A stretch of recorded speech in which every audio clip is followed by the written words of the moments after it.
दोस्तों, मैं आप सभी का स्वागत करता हूं अपने चैनल रैंकर्स अड्डा पर।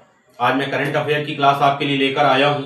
आज 50 क्वेश्चन करंट अफेयर के हम लोग करेंगे। आगामी परीक्षाओं में आपके लिए बहुत ही महत्वपूर्ण होने वाले हैं। चलिए क्लास शुरू करते हैं। पहला क्वेश्चन है विश्व पशु दिवस। विश्व पशु दिवस कब मनाया जाता है? तो विश्व पशु दिवस 4 अक्टूबर को मनाया जाता है। हर साल यह 4 अक्टूबर के दिन मनाया जाता है। अक्टूबर का महीना चल रहा है। अक्टूबर के ही करंट अफेयर्स में लेकर आया हूं। तो विश्व पशु दिवस याद रखिएगा कब मनाया जाता है? 4 अक्टूबर को मनाया जाता है। अंतरराष्ट्रीय अहिंसा दिवस। गांधी जी अहिंसा के पुजारी थे, इसलिए अंतरराष्ट्रीय अहिंसा दिवस उनकी जन्म तिथि के आधार पर 2 अक्टूबर को मनाया जाता है। अंतरराष्ट्रीय अहिंसा दिवस कब मनाया जाता है? 2 अक्टूबर को मनाया जाता है। अंतरराष्ट्रीय कॉफी दिवस, कॉफी को कहवा भी बोलते हैं, अंतरराष्ट्रीय कॉफी दिवस भी 2 अक्टूबर को ही मनाया जाता है। याद रखिएगा, अंतरराष्ट्रीय कॉफी दिवस पूछता है या अंतरराष्ट्रीय अहिंसा दिवस पूछा जाए, दोनों 2 अक्टूबर को ही मनाए जाते हैं। अगर विश्व पशु दिवस की बात होती है तो 4 अक्टूबर को मनाए जाते हैं। आने वाले पेपरों में क्वेश्चन महत्वपूर्ण हो सकते हैं कि विश्व पशु दिवस कब होता है तो 4 अक्टूबर, अहिंसा दिवस कब होता है तो 2 अक्टूबर, कॉफी दिवस कब होता है तो 2 अक्टूबर को मनाया जाता है। किस कंपनी की वैल्यूएशन 500 अरब डॉलर है? 500 अरब डॉलर को पार कर चुकी है इवन ये कंपनी, और बहुत बड़ी कंपनी बनकर हमारे सामने प्रस्तुत है ओपन एआई। किस कंपनी की वैल्यूएशन 500 अरब डॉलर है? तो किस कंपनी की वैल्यूएशन 500 अरब डॉलर आ रही है? Open AI.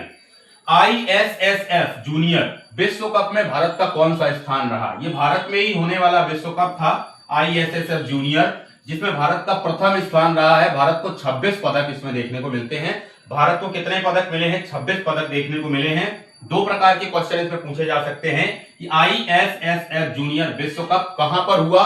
तो भारत में हुआ। आईएसएसएफ जूनियर विश्व कप में स्थान कौन सा मिला भारत को? तो प्रथम स्थान मिला। या फिर प्रथम स्थान पर कौन सा देश रहा? तो भारत प्रथम स्थान पर रहा। हेनले पासपोर्ट, ये बार बार सामने आते हैं question. Henley passport index, Henley passport index में भारत का कौन सा स्थान है? तो हेनले पासपोर्ट इंडेक्स में भारत का 77वां स्थान है, जबकि प्रथम स्थान पर सिंगापुर लगातार बना हुआ है। फिर सिंगापुर पिछले 3 सालों से लगातार हेनले पासपोर्ट में प्रथम स्थान पर है, जबकि भारत का स्थान 77वां है। यानी दुनिया में जो भी पासपोर्ट बन रहे हैं उसमें हमारा जो पासपोर्ट है वो कितना ताकतवर है, इस पर यह आधारित होता है। और भारत पासपोर्ट के मामले में 77वें स्थान पर है 195 देशों में।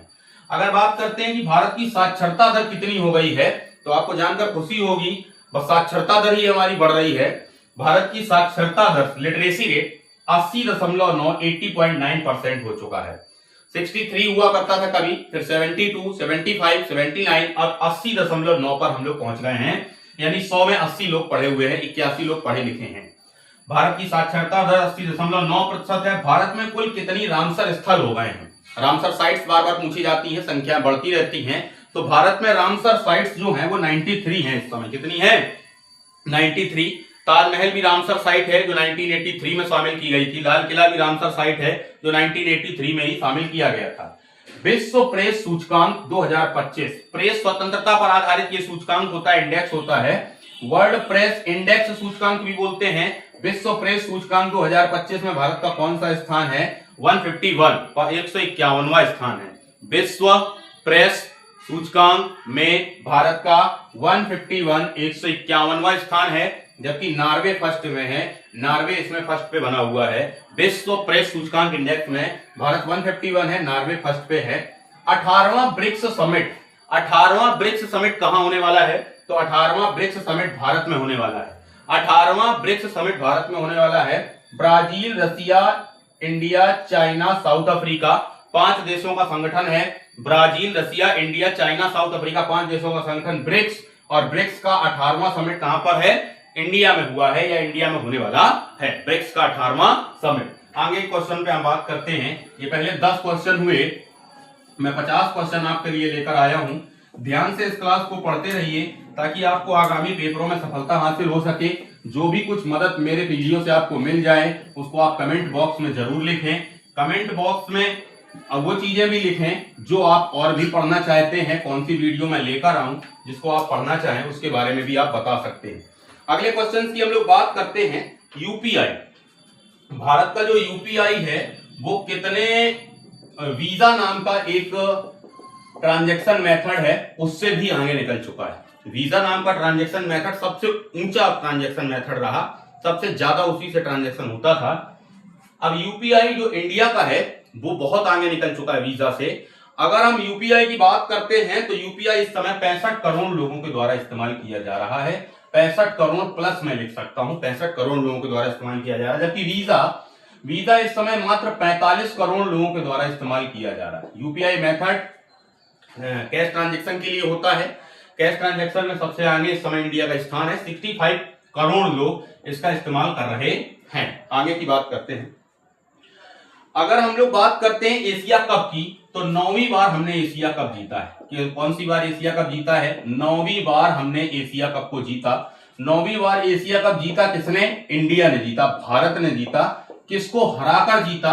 तो हराकर जीता हमने पाकिस्तान को। 9वीं बार एशिया कप भारत ने जीता और किसको हराकर जीता? पाकिस्तान को हराकर जीता।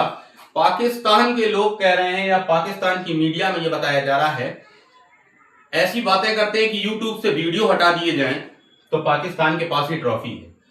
ट्रॉफी पाकिस्तान के पास है, पर ट्रॉफी ने लेकर भारत ने पाकिस्तान का विरोध किया था। आपको पता ही होगा, हाथ तक नहीं मिलाया हमारे खिलाड़ियों ने। 9वीं बार एशिया कप हम लोग जीत चुके हैं और इस बार भी हम लोगों ने पाकिस्तान को हरा दिया है।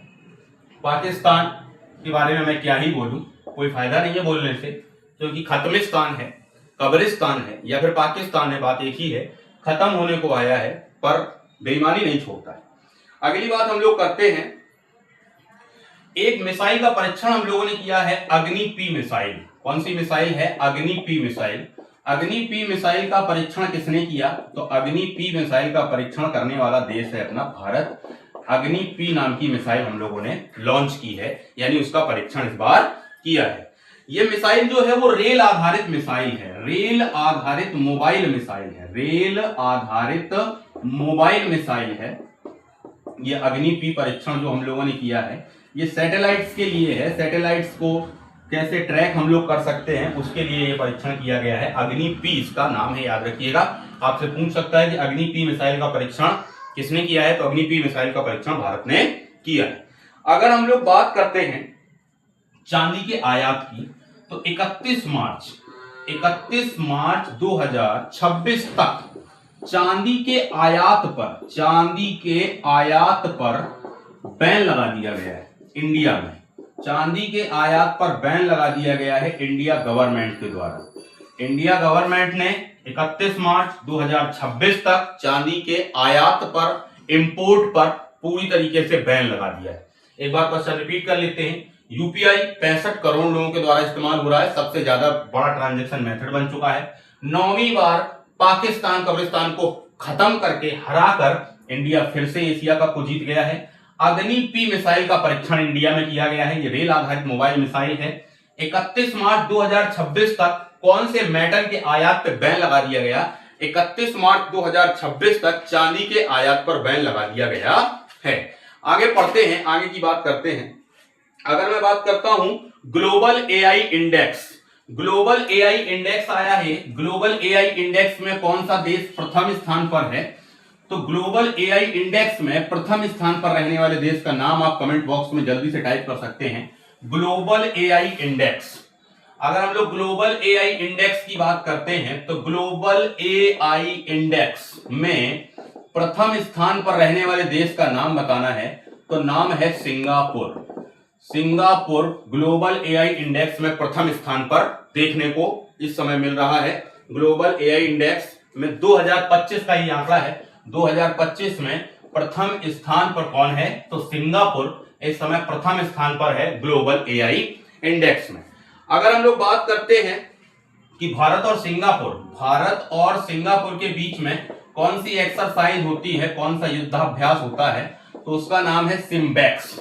सिम्बैक्स युद्ध अभ्यास किसके किसके बीच में होता है? भारत और इंडिया के बीच में होने वाला युद्ध अभ्यास है सिम्बैक्स। भारत और सिंगापुर के बीच में होने वाला युद्ध अभ्यास का नाम है। अगर हम लोग बात करते हैं अपने पड़ोसी देश की, नेपाल की, नेपाल जिसकी सीमा उत्तर प्रदेश से भी लगती है, तो नेपाल की नई जो पीएम है, नेपाल की नई पीएम का नाम क्या है? नेपाल की नई पीएम का नाम क्या है? सुशीला कार्की। क्या नाम है? सुशीला कार्की नेपाल की नई पीएम चुनी गई है। नेपाल जहां पर जेन जी जनरेशन ने या फिर जैन जी ने प्रोटेस्ट कर दिया, सरकार को उखाड़ कर फेंक दिया और पूरा का पूरा देश इधर से उधर कर दिया। और नई जो प्रधानमंत्री चुनी गई है उनका नाम सुशीला कार्की है। नेपाल से राजनेताओं को भागना पड़ा, वहां के प्रधानमंत्री को भी वहां से भागना पड़ा। ये जनरेशन का कमाल है, ये जनरेशन की ताकत है। अगर हम लोग बात करते हैं तो गुयाना नाम का देश कहां पर है? साउथ अफ्रीका में है। गुयाना के नए राष्ट्रपति कौन बने हैं? गुयाना के नए राष्ट्रपति की अगर हम लोग बात करते हैं तो गुयाना के जो नए राष्ट्रपति हैं उनका नाम क्या है? तो गुयाना के नए राष्ट्रपति का नाम है इरफान अली। क्या नाम है दोस्तों? तो गुयाना के नए राष्ट्रपति जो हैं उनका नाम क्या है? इरफान अली। पेन कॉपी लेकर बैठिएगा और इसको कॉपी पर लिखते रहिएगा। पेपर के समय आपको बहुत ज्यादा काम आने वाले क्वेश्चन हैं।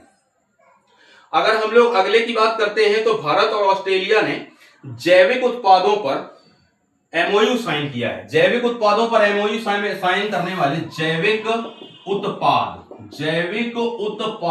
पर एमओयू साइन हुआ है। जैविक उत्पादों पर एमओयू साइन किया गया है किस कंट्री के साथ? तो जैविक उत्पादों पर एमओयू साइन करने वाले इस समय के दो देश हैं, इंडिया एंड ऑस्ट्रेलिया। जैविक उत्पादों पर एमओयू साइन करने वाले देशों का नाम क्या है? India and Australia. अगर हम बात करते हैं कि ऑस्ट्रेलिया ने एक नया काम किया है। ऑस्ट्रेलिया ने रक्षा के सुदृढ़ीकरण के लिए, रक्षा को सुधारने के लिए, रक्षा के सुदृढ़ीकरण के लिए ड्रोन लॉन्च किया है। एक नया ड्रोन लॉन्च किया है, उसका नाम क्या है? तो ड्रोन का नाम है घोस्ट ड्रोन। कौन सा ड्रोन है दोस्त? घोस्ट ड्रोन के नाम से रक्षा को सुधार करने के लिए, डिफेंस को आगे बढ़ाने के लिए, देश में स्वतंत्रता और शांति बरकरार रखने के लिए ऑस्ट्रेलिया ने नई ड्रोन लॉन्च की है जिसका नाम क्या पड़ा है? घोस्ट ड्रोन उसका नाम है। वैसे तो इसका पूरा नाम अगर हम लोग देखें तो इसका पूरा नाम देखने को मिलता है घोस्ट बैट ड्रोन, पर आप घोस्ट ड्रोन भी याद रख सकते हैं ताकि आपको याद रह जाए। तो बात करते हैं ग्लोबल एआई इंडेक्स 2025 में प्रथम स्थान पर कौन है? तो सिंगापुर है। भारत और सिंगापुर के बीच में कौन सा युद्ध अभ्यास हुआ? तो सिम्बेक्स हुआ है। नेपाल की नई पीएम का नाम क्या है? तो नेपाल की नई पीएम का नाम सुशीला कार्की है। गुयाना के नए राष्ट्रपति कौन बने हैं? तो गुयाना के नए राष्ट्रपति इरफान अली बने हैं। जैविक उत्पादों पर एमओयू कौन से देशों ने साइन किया है? जैविक उत्पादों पर एमओयू साइन करने वाले दो देश हैं, इंडिया एंड ऑस्ट्रेलिया। जैविक उत्पादों पर एमओयू साइन हुआ है इंडिया एंड ऑस्ट्रेलिया के बीच में। ऑस्ट्रेलिया ने नए रक्षा सुदृढ़ीकरण के लिए कौन सा ड्रोन लॉन्च किया है? तो घोस्ट बैट ड्रोन नाम से ड्रोन एक लॉन्च किया है। आगे की बात करते हैं। आगे क्वेश्चंस पे आप ध्यान दीजिएगा। ये अगर आप स्क्रीनशॉट लेना चाहते हैं तो इसका स्क्रीनशॉट भी आप ले सकते हैं। ध्यान से इसका स्क्रीनशॉट अपने पास रख लीजिए या पेन कॉपी लेकर बैठिए, जैसा भी आप चाहें, जैसा आप कर सकते हैं।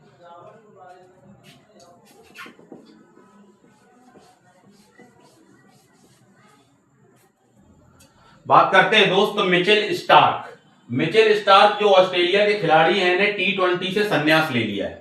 मिचेल स्टार्क ने T20 इंटरनेशनल जो ऑस्ट्रेलिया के खिलाड़ी हैं ने उन्होंने संन्यास ले लिया है। क्वेश्चन पूछा जा सकता है कि ऑस्ट्रेलिया किस खिलाड़ी ने T20 इंटरनेशनल से संन्यास ले लिया? उनका नाम है मिचेल स्टार्क।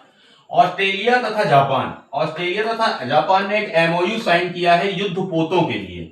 युद्धक जो विमान हैं जो पानी में चलते हैं, युद्धपोत, उनके लिए साइन करने एमओयू साइन हुआ है ऑस्ट्रेलिया तथा जापान के बीच में। ऑस्ट्रेलिया और जापान के बीच में एमओयू साइन हुआ है। ऑस्ट्रेलिया पर्यटन अभियान एक महत्वपूर्ण अभियान है जिसका ब्रांड एम्बेसडर बनाया गया सारा तेंदुलकर को। सचिन तेंदुलकर की जो बेटी है सारा तेंदुलकर, उनको ऑस्ट्रेलिया पर्यटन अभियान का ब्रांड एम्बेसडर बनाया गया। ऑस्ट्रेलिया पर्यटन अभियान।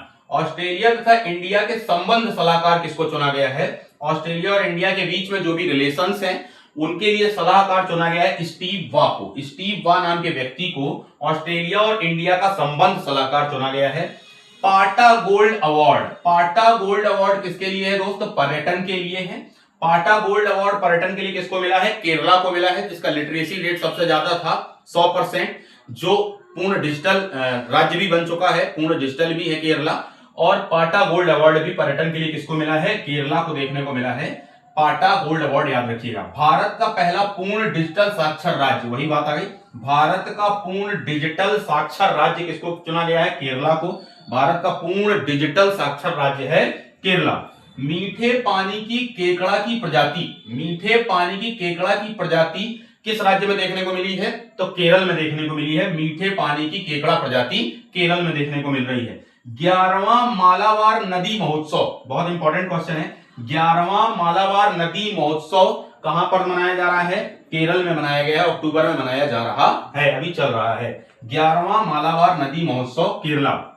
केरल का पहला स्किन बैंक, केरल का पहला स्किन बैंक कहां खोला गया है? तिरुवनंतपुरम में खोला गया है। केरल का पहला स्किन बैंक तिरुवनंतपुरम। चक्रवात शक्ति, ये जो चक्रवात आते हैं उनके नाम अलग अलग देश रखते हैं। तो चक्रवात शक्ति, एक नया चक्रवात आया है अरब सागर से, जिसका नामकरण किसने किया है? तो जिसका नामकरण श्रीलंका ने किया है, जिसका नामकरण श्रीलंका के द्वारा किया गया है। एक बार फिर से रिवाइज कर लेते हैं। मिचेल स्टार्क ऑस्ट्रेलियाई खिलाड़ी हैं जिन्होंने T20 से संन्यास ले लिया है। ऑस्ट्रेलिया तथा जापान के बीच में कौन सा एमओयू साइन हुआ? युद्ध पोतों को लेकर एमओयू साइन हुआ है। ऑस्ट्रेलिया पर्यटन अभियान की ब्रांड एम्बेसडर किसको चुना गया है? सारा तेंदुलकर को चुना गया है। ऑस्ट्रेलिया और इंडिया का संबंध सलाहकार किसको चुना गया है? स्टीव वा, स्टीव वा नाम के व्यक्ति को ऑस्ट्रेलिया इंडिया का संबंध सलाहकार चुना गया है। पाटा गोल्ड अवार्ड, पाटा गोल्ड अवार्ड किसको मिला है पर्यटन के लिए? केरल को मिला है। पाटा गोल्ड अवार्ड पर्यटन के लिए किसको मिला है? केरल को मिला है। भारत का पहला पूर्ण डिजिटल साक्षर राज्य, पहला पूर्ण डिजिटल साक्षर राज्य भी केरल ही बना है। भारत का पहला पूर्ण डिजिटल साक्षर राज्य केरल को चुना गया है। मीठे पानी की केकड़ा प्रजाति, मीठे पानी की केकड़ा प्रजाति कहां देखने को मिल रही है? केरल में देखने को मिली है। 11वां मालाबार नदी महोत्सव, 11वां मालाबार नदी महोत्सव कहां पर देखने को मिल रहा है? केरल में देखने को मिलता है। केरल का पहला स्किन बैंक कहां पे खुला है? तिरुवनंतपुरम में। स्किन बैंक, त्वचा के लिए जो बैंक खोला गया है वो कहां पर मिला है? तिरुवनंतपुरम में देखने को मिलता है। चक्रवात शक्ति, चक्रवात शक्ति का नामकरण किसने किया है? श्रीलंका के द्वारा चक्रवात शक्ति का नामकरण किया गया है। ध्यान से सुनते जाइए। श्रीलंका के ऊपर एक क्वेश्चन और है। पर्यटन को बढ़ावा देने के लिए, पर्यटन को बढ़ावा देने के लिए, पर्यटन को बढ़ावा देने के लिए श्रीलंका ने कितने 40 देशों को फ्री वीजा की सुविधा प्रदान की है। फ्री वीजा की सुविधा 40 देशों को कौन प्रदान कर रहा है? श्रीलंका प्रदान कर रहा है, ताकि पर्यटन को बढ़ावा दिया जा सके। ध्यान से इसका स्क्रीनशॉट भी आप अपने पास रख सकते हैं।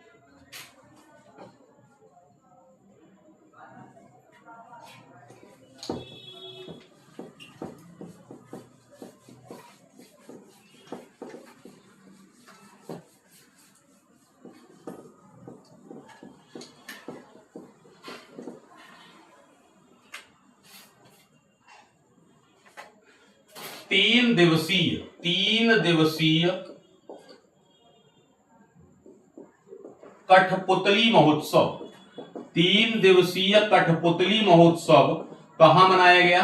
कोलंबो में मनाया गया। जो श्रीलंका में देखने को मिलता है कोलंबो, वहां पर 3 दिवसीय कठपुतली महोत्सव मनाया गया। 3 दिवसीय कठपुतली महोत्सव कहां पर हुआ दोस्तों? तो श्रीलंका में देखने को आपको मिलता है। भारतीय सहयोग से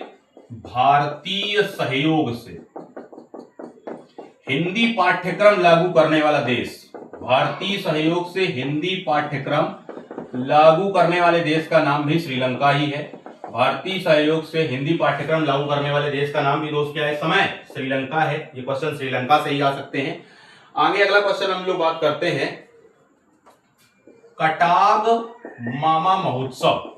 कटाग मामा महोत्सव कहां मनाया जाता है? तो कटाग मामा महोत्सव भी श्रीलंका में ही मनाया जाता है, या मनाया जा रहा है। अक्टूबर के महीने में इस महोत्सव को मनाया जाता है, जिसका नाम है कटाग मामा महोत्सव। अगली हम लोग बात करते हैं पोसान पोया उत्सव। पोसान पोया उत्सव कहां मनाया जाता है या मनाया जा रहा है अक्टूबर के महीने में? तो श्रीलंका में ही पोसान पोया उत्सव भी आपको देखने को मिलेगा। पोसान पोया नाम है उत्सव का, एक का नाम है कटाग मामा महोत्सव। कटाग मामा महोत्सव श्रीलंका और पोसान पोया महोत्सव भी श्रीलंका है। भारतीय सहयोग से हिंदी पाठ्यक्रम भी लागू करने वाले देश का नाम ही श्रीलंका है। 3 दिवसीय कठपुतली महोत्सव कोलंबो, जो श्रीलंका में ही आपको देखने को मिल रहा है। आपकी पूंजी आपका अधिकार, आपकी पूंजी आपका अधिकार, आपकी पूंजी आपका अधिकार अभियान किसने लागू किया है? आपकी पूंजी आपका अधिकार अभियान निर्मला सीतारमण। निर्मला सीतारमण जो हमारी फाइनेंस मिनिस्टर हैं, निर्मला सीतारमण, उनके द्वारा एक अभियान चलाया गया है, आपकी पूंजी आपका अधिकार। नया है, बिल्कुल याद रखिएगा, नया कैंपेन है, आपकी पूंजी आपका अधिकार। ये निर्मला सीतारमण जी के द्वारा चालू किया गया है। They will suit you, they will suit you, ये बुक लॉन्च हुई है। दे विल सूट यू, ये एक नई बुक लॉन्च हुई है, दे विल सूट यू। ये किसने लॉन्च की है? तो हरिंदर बावेजा, हरिंदर बावेजा नाम के व्यक्ति ने या लेखक ने इस बुक को लॉन्च किया है। दे विल सूट यू जो बुक है वो हरिंदर बावेजा के द्वारा लॉन्च की गई है। They will suit you book, Harinder Baweja, याद रख सकते हैं बड़े आराम से। Wild Africa book, wild Africa, wild Africa जो बुक है वो मनीष कुंद्रा, मनीष कुंद्रा नाम के व्यक्ति ने लॉन्च की है या लेखक ने लॉन्च की है। Manish Kundra wild Africa book को लॉन्च कर रहे हैं इस बार। They will suit you book किसकी है? हरिंदर बावेजा जी की है, they will suit you book. आगे सुनिएगा, different but, different but novel. Different but किसने लॉन्च की है? तो ये अनुपम खेर जी की बुक है। इनकी और भी पुस्तकें आ चुकी हैं, अनुपम खेर जी की, एक्टर हैं। तो डिफरेंट बैट नाम की जो बुक है, वैसे तो इसका पूरा नाम डिफरेंट बैट और डिफरेंट बट नो लॉस है। Different but no loss, different but no loss, ये अनुपम खेर जी की बुक है। डिफरेंट बट नो लॉस, बहुत सारी जगह नो लेस भी लिखा देखने को मिल रहा है, पर डिफरेंट बट नो लेस ये लिखा मिल सकता है या नो लॉस भी लिखा मिल सकता है। ये बुक किसकी है? जो एक्टर है अनुपम खेर, उनकी बुक है। हिंदी ड्रामा में काम करते हैं। 3 दिवसीय कठपुतली महोत्सव कोलंबो में हुआ है। भारतीय सहयोग से हिंदी पाठ्यक्रम लागू किया है श्रीलंका ने। कटाग मामा महोत्सव श्रीलंका ने लॉन्च किया है। पोसान पोया उत्सव भी श्रीलंका में मनाया जा रहा है। आपकी पूंजी आपका अधिकार अभियान निर्मला सीतारमण जी के द्वारा लॉन्च किया गया है। They will suit you book जो है वो हरिंदर बावेजा जी की है। Wild Africa book Manish Kundra ji की है। Different but no less Anupam Kher ji की बुक है। आप इसका स्क्रीनशॉट अपने पास रख सकते हैं, ध्यान से इसका स्क्रीनशॉट ले लीजिए। लास्ट 6 क्वेश्चन बचे दोस्तों। भारत ने त्रिसेवा शिक्षा कोर का गठन किया है, याद रखिएगा, त्रिसेवा शिक्षा कोर का गठन कर दिया गया है भारत में। विश्व स्तरीय ब्लू पोर्ट निर्माण के लिए FAO के साथ साझेदारी किसने की है? इंडिया ने।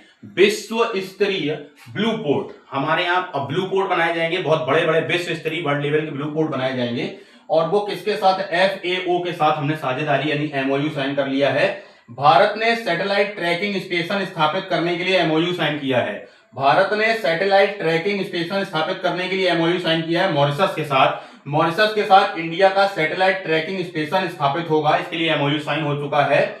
5वें तटरक्षक 2027 के लिए वैश्विक शिखर सम्मेलन की मेजबानी कौन करेगा? 5वें तटरक्षक वैश्विक शिखर सम्मेलन 2027 के लिए मेजबानी करने वाले देश का नाम इंडिया है, यानी भारत है, जिसमें हम रहते हैं, हमारा प्यारा भारत। 5वें तटरक्षक वैश्विक शिखर सम्मेलन की मेजबानी 2027 के लिए। इन गंगा डॉल्फिन, गंगा डॉल्फिन इनकी संख्या पिछले कुछ दिनों में कम बताई जा रही थी। गंगा डॉल्फिन की संख्या 6300 हो चुकी है इंडिया में। गंगा डॉल्फिन की संख्या इंडिया में कितनी हो चुकी है? 6300 यानी 6300। जुबिन गर्ग, बहुत ही फेमस नाम है, एक बहुत बड़े सिंगर है जुबिन गर्ग थे, और इंडिया के लिए एक बहुत बड़ा काम किया उन्होंने, गर्व के साथ इनका नाम लिया जाता है यहाँ पर। जुबिन गर्ग जो हैं, उनका निधन हो गया। कहां पर उनका निधन हुआ? तो उनका निधन सिंगापुर में हुआ। तो सिम्बेक्स जो एक्सरसाइज है वो किसके किसके साथ है? तो इंडिया और सिंगापुर के साथ सिम्बेक्स एक्सरसाइज आपको देखने को मिलती है, इंडिया और श्रीलंका के साथ, अगर से सिंगापुर के साथ। अगर आपको वीडियो अच्छा लगा तो लाइक, शेयर और सब्सक्राइब करें। करंट अफेयर की और भी वीडियो में डालूंगा, जितने भी लोग इस वीडियो को देखते हैं वो और भी लोगों तक इसको पहुंचाएं।